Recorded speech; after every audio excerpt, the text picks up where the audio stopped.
Now, again, I know you guys are probably pretty decent at factoring. Usually my honors kids that I've had in the past, factoring is usually that one thing that they're pretty decent at because they've already done it in math 1. I will tell you with my regular kids, I usually have to reteach it every year. But, so we should be able to fly through this pretty quick. All right.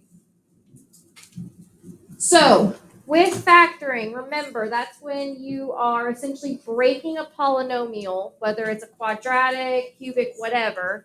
We specifically deal with quadratics and linear, but that's when you break its polynomial into its base factors. All right. So those factors can either be, are you typically some mixture of two polynomials? So it could be a monomial with a binomial, two binomials, sometimes even a monomial with a trinomial, whatever. All right. So the first thing with factoring, this is always your first step for any factoring aspect. Whether any factoring method, you always start by looking for a GCF. All right. The biggest mistake that I see a lot of people make with factoring is they forget to look for a GCF first. And a lot of times if there was a GCF, it would have made their factoring 10,000 times easier. All right. Now, remind me, what does GCF stand for?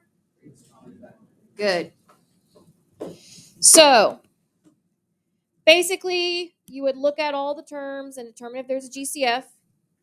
You would write the GCF because that is one of your factors. So don't forget to actually write your GCF.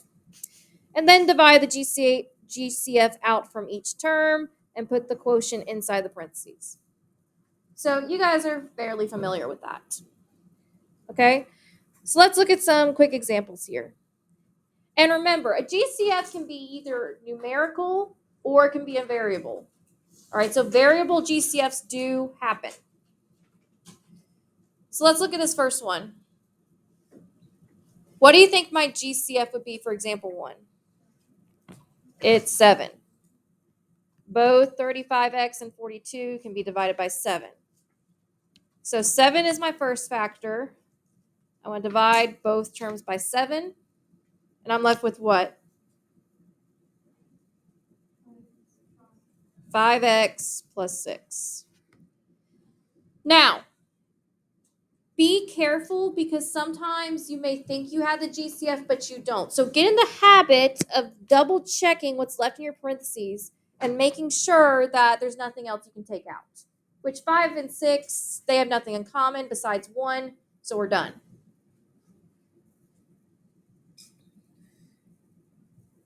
What about this next one? Take a minute, think about it.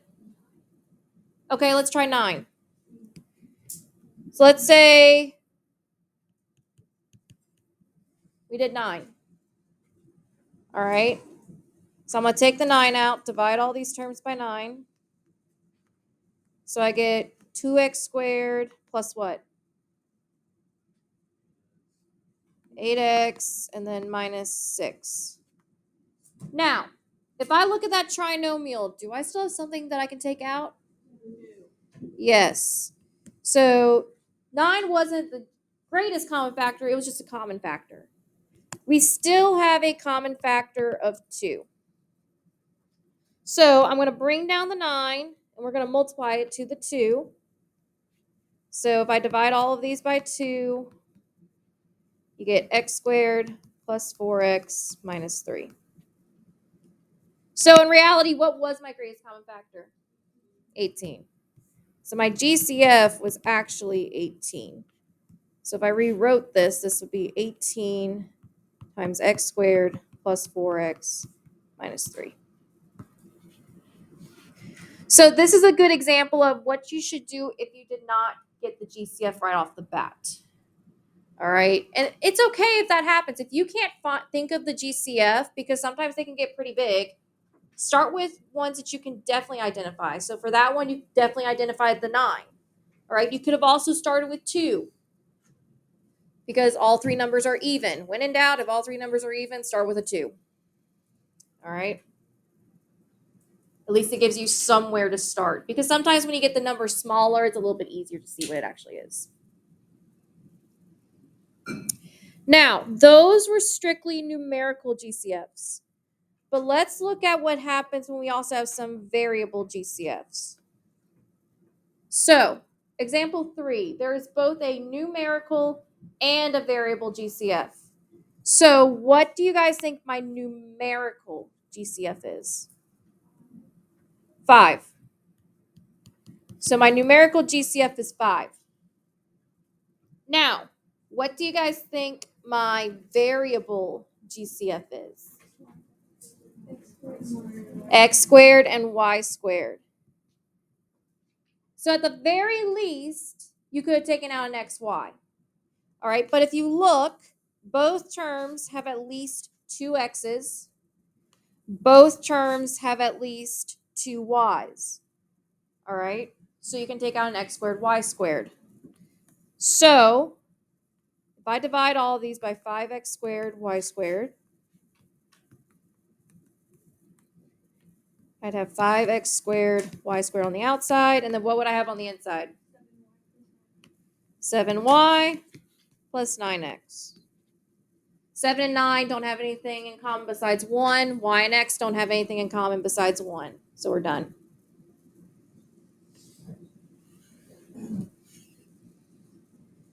Any questions on that one?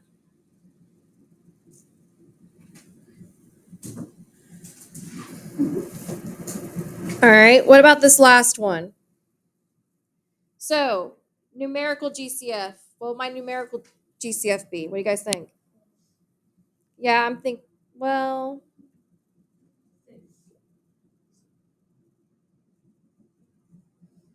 I would start with 6.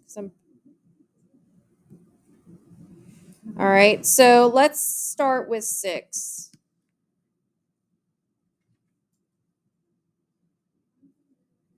All right, now, variable wise, what do you think? So m squared, because they all have at least 2 m's. What about the n's? Just 1 n. Because of this first term right here, it only has a singular n, while the other ones have a couple each. What about the p's? Just 1 p. Because of that second term. All right, so we think our GCF is 6m squared n p. So let's see if we're right. So if I divide all of these terms by my GCF, or my assumed GCF. All right, I'm going to write it on the outside.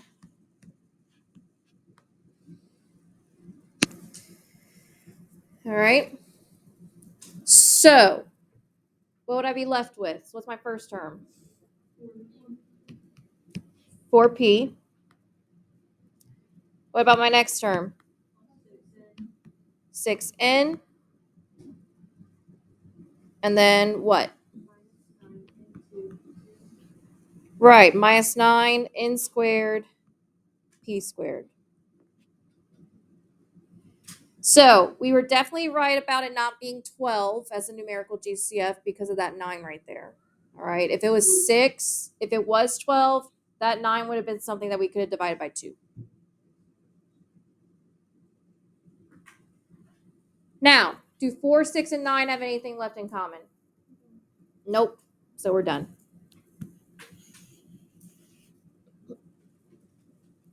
Any questions on finding and taking out a GCF? Pretty straightforward, right? Now, here's the one that everyone just loves, factoring by grouping. All right. So if we factor by grouping, typically we only factor by grouping when we have 4 terms. So if you ever see a polynomial with 4 terms and I ask you to factor it, more often than not, you're going to be factoring it by grouping. All right. So we split the problem into 2 pairs. So that's where the grouping aspect comes from it, 2 groups. Take out a GCF of each pair. Remember the parentheses, so whatever's in those parentheses have to match. All right.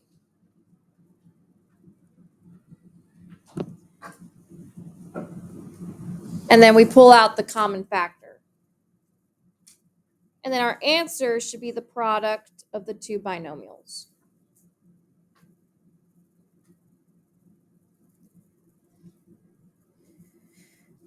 So let's look at an example. So you guys may have learned it where you put the parentheses around the groups. I don't really like to use parentheses just yet because it can kind of get a little bit confusing, especially if you have some sign issues. So what I do is I draw lines. So I draw a line that cuts off the second term from the third term, and make sure you include that sign of the third term. And then I draw a line underneath it, just so there's some clear separation.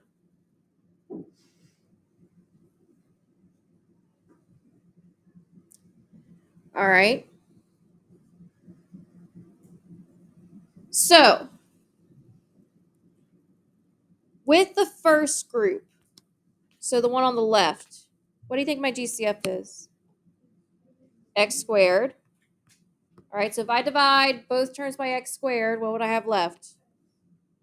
X plus 1. Remember, if you divide anything by itself, it's 1. It doesn't just go away. So you have to put the 1. What about the second one? A 2. Now, I would get in the habit of rewriting the sign that's in front of that third term. All right, whether it's a minus, a plus, whatever. So rewrite that sign, and you get x plus 1 left. Now, here's what I like to say. If these parentheses don't match, then we can cry because we did something wrong. All right? So if those parentheses don't match, they have to match exactly. Sign for sign, number for number, variable for variable. If they don't, we did something wrong. Yep, so you can cry because you got to do it again. All right? So now let's look at this polynomial as a whole. So just so we can see it a little bit clearer, I'm just going to rewrite it. So x squared times x plus 1 plus 2 times x plus 1. What's my GCF?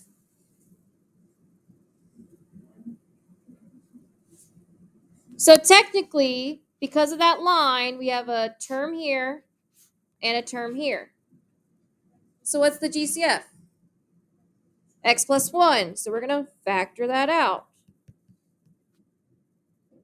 So if I factor out the x plus 1, so I divide everything by x plus 1, so these would cancel out. What am I left with? X squared plus 2. And I'm done.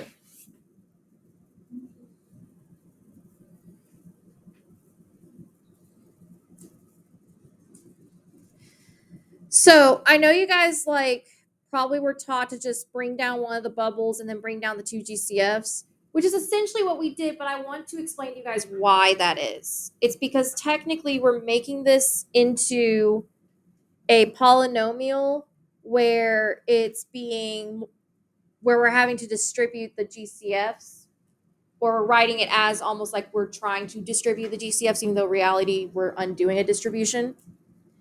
So then we can factor out that greatest common factor, which would be what's in those parentheses. That's why it works. Yes, sir.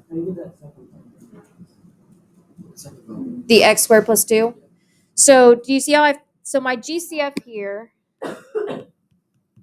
was x plus 1. So do you see how I divided everything by x plus 1? Like I flat out divided both of those terms by x plus 1. And so if you divide anything by itself, it just goes away. It's 1. And then we write what we have left over, which is the x squared plus 2.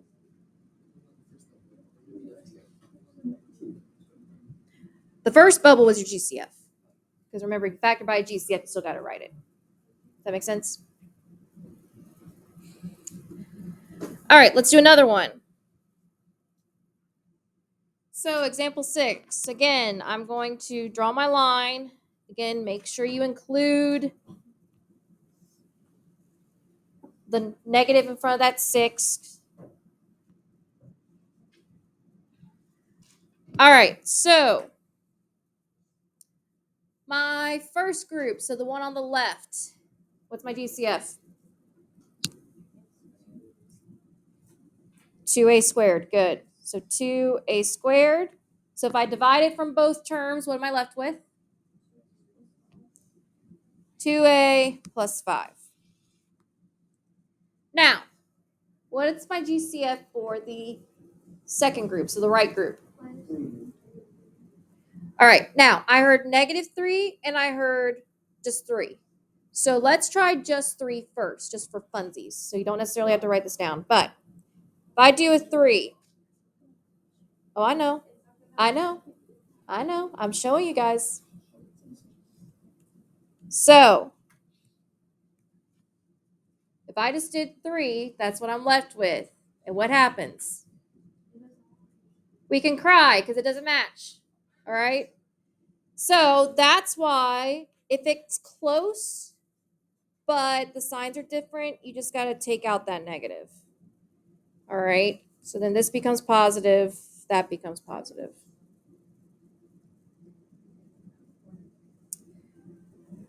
All right. Now, this is now my new polynomial. So 2a squared times 3a, not 3a, times 2a plus 5 minus 3 times 2a plus 5. So what's my new GCF of that entire thing? 2a plus 5. So I'm going to write my GCF at the bottom. If we divide both factors by 2a plus 5, or both terms by 2a plus 5, these cancel out. What am I left with? 2a squared minus 3.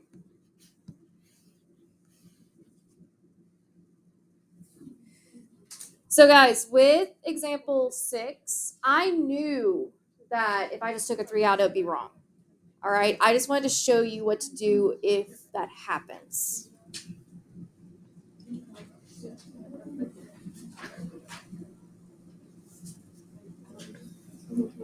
All right, take a minute. Try examples 7 and 8 on your own.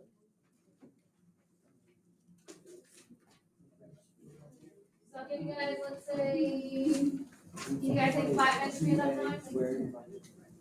It should not take. First, we'll start with 5, see where we're at.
Remember, guys, if there's not a GCF or a group, probably just one.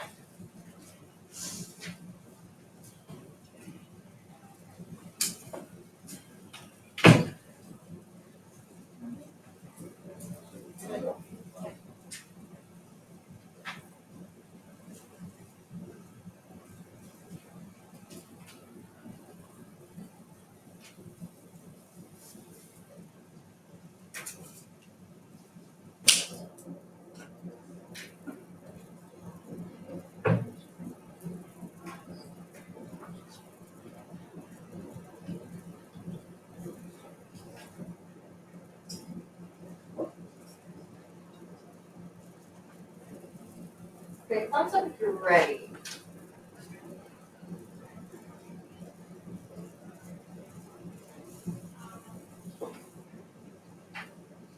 Going for another minute.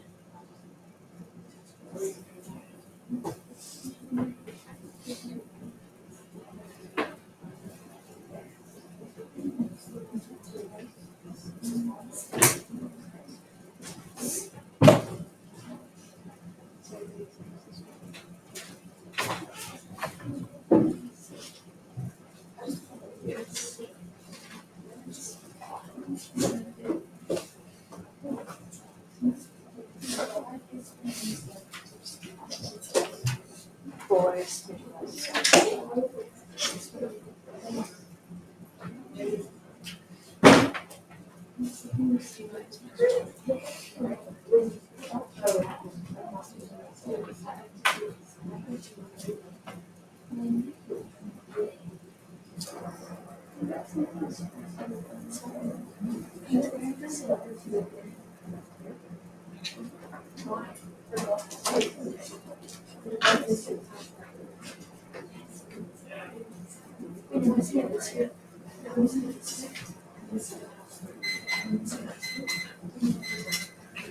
All right, so let's talk about this.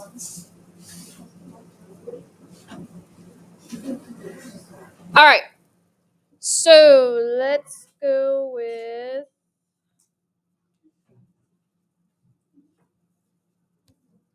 Audrey.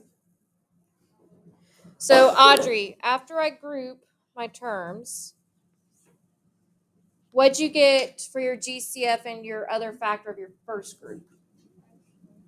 So you got x squared as your GCF. What'd that leave you with? 2x plus 1. Good. All right. Let's go with Reynolds. So Reynolds, the second group, what ended up being your GCF? 1. So there's no GCF between 2x and 1, so we have to assume it's just 1. So I'm going to write plus 1, and that just left you with our original. So remember, guys, it's okay to take a GCF of 1 out, especially if there's no GCF. All right.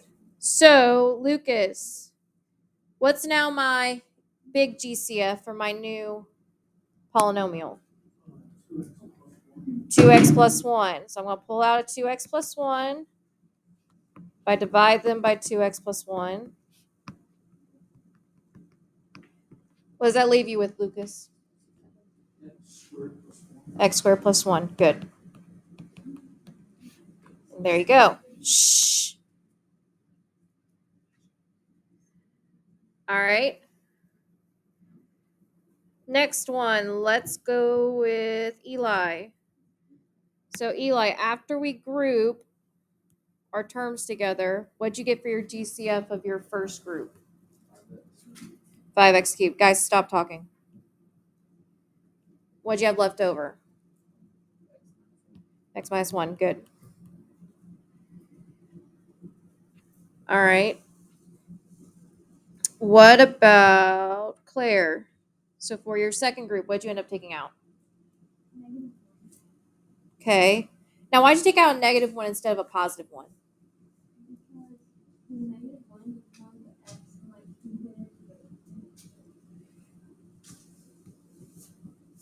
Right, and also if we took out a positive 1, what would have happened to the parentheses? they would not match. All right, so remember, if they don't match, we can cry because we got to do it again. All right. So, lastly, let's go, Nathan. What's the big GCF that you got from your new polynomial?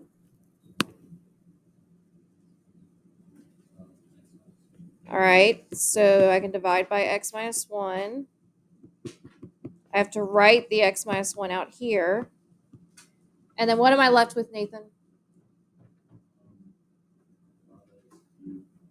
Good. 5x cubed minus 1. These cancel. All right, good. Any questions on factoring by grouping? All right, last thing, and then we're done. So we've talked about factoring strategies, or at least our first two factoring strategies. Now we're going to talk about the whole how we solve by factoring. All right, so this is kind of going to be the premise of the rest of the lessons for this week, because we're just going to be doing different factoring strategies every day. All right, so the zero product property. All right, this is why.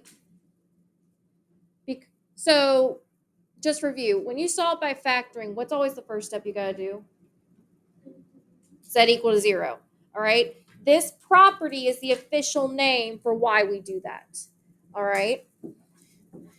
So again, to solve that equation, we got to bring all the terms to one side. Make sure it's in descending order. So in other words, in standard form. So someone remind me what standard form means?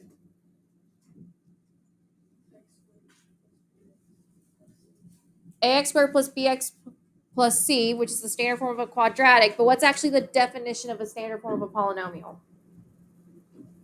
What does it mean to do?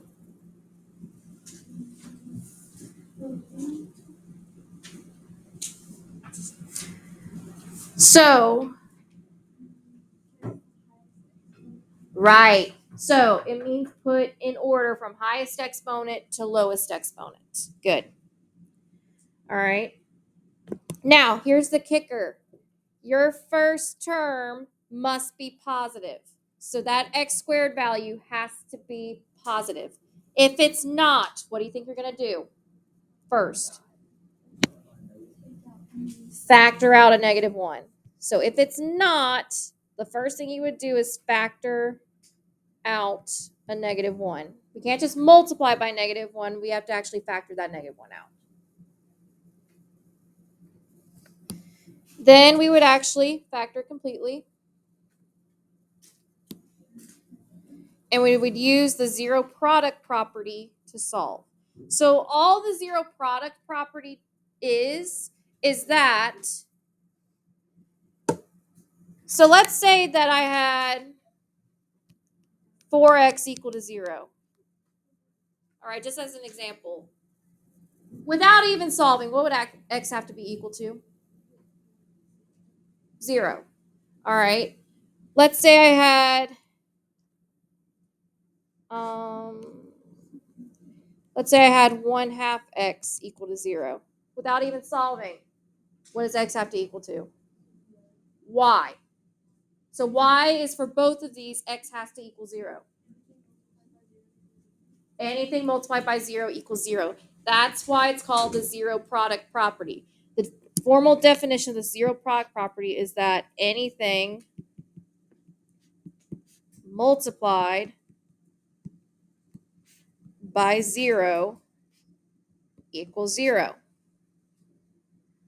So in other words, if we're talking about factors and we have to set it equal to 0, the reason that we set both factors equal to 0 to solve for them is because we're essentially saying that at least one factor has to equal 0 in order for the entirety to equal 0, because we're trying to find a number that would make that factor equal to 0 if we plugged it back in for x, which would then make our equation equal to 0. All right, now that might be a little bit confusing, but let me explain. So, example 9. First off, what's our first step? We got equal to 0. Well, I have two things on both sides of the equal sign. So we need to subtract what? I would subtract the 3x because remember, we want that x squared to be positive. So we're not going to move the x squared because we just end up having to factor out a negative. So we're just going to subtract the 3x over. Now, is x squared and 3x like terms? No. So we just write it after. Now we can factor. What can I factor out of x squared minus 3x? An x. And what am I left with? X minus 3. And it's equal to 0. Now, these two factors, all right, so both of these, we know they're called factors, all right? If we were to plug in a number in for x, there are two numbers that would make at least one of those factors 0. All right, so that's why we have to set both factors equal to 0, because we're trying to find an x value that if we plugged it back in, it would make one of those numbers 0. So I would have x equal to 0 and x minus 3 equal to 0. Well, x equal to 0, there's no solving, we're done. What about x minus 3? What would I have to do? Add 3 to both sides. X is equal to 3. So x is equal to the set. All right, so use your little squiggles, as I call them. I know there's an official name for it, but I just say squiggle. X is equal to the set of 0 and 3. So typically, if you have more than one answer for x, you write it using set notation. Now, just for funsies, let's actually go back and plug in both of them to see if one of our values or one of our factors becomes 0. All right, so if I plugged in 0 for x, that means I would have 0 times 0 minus 3 equals 0. So that would be 0 times negative 3. And 0 times anything is 0. The second one, if I plugged it in, I would have 3 times 3 minus 3 equal to 0. Well, 3 minus 3 is 0. And anything times 0 is 0. So that's what I mean by the 0 product property. That's why we set both terms equal to 0. We're trying to find that number that if we plugged it back in for x, it would give us that 0. So guys, why am I explaining this? Why am I not just saying just set both factors equal to 0? Because it's important to know why we do it. It's not just because I tell you to do it. There's a full-blown reason. And I feel like it's fair that you guys actually know that reason why. All right? Because, just for example, how many of y'all have been in a math class before where your teacher just said, just do it? All right, just do this because that's just the process. And you didn't actually know why you had to do it. That's why. So, like, that was me when I was in high school. A lot of my teachers just said, just do it because that's the process. And I had no clue why until I got to college. All right. I just did it because I was good at math. So I just followed the process. But when I got to college, I figured out the whys. All right. What about this one?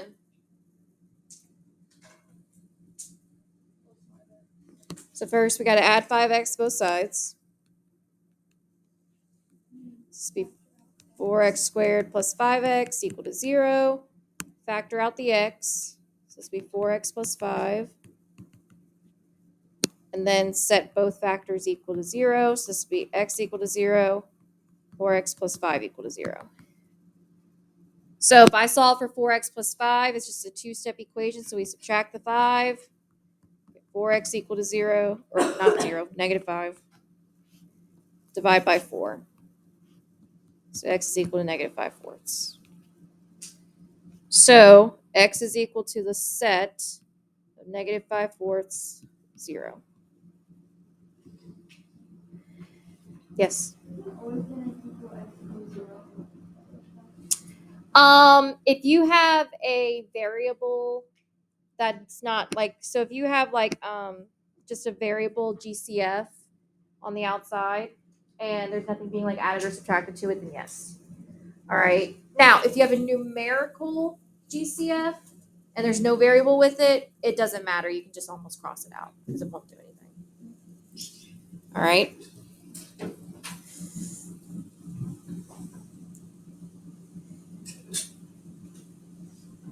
All right. So, do I need to do any more examples? Do you guys think you're good? Yeah, I think so.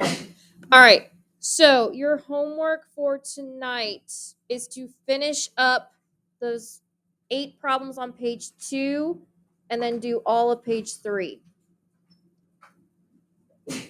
So, you need to finish page 2 and do all of page 3. You'll probably be able to knock that out pretty quickly because you got a little under 30 minutes left of class. If you finish it early, you can work on something else for another class, or if you didn't finish that Delta Math yesterday, you can work on that.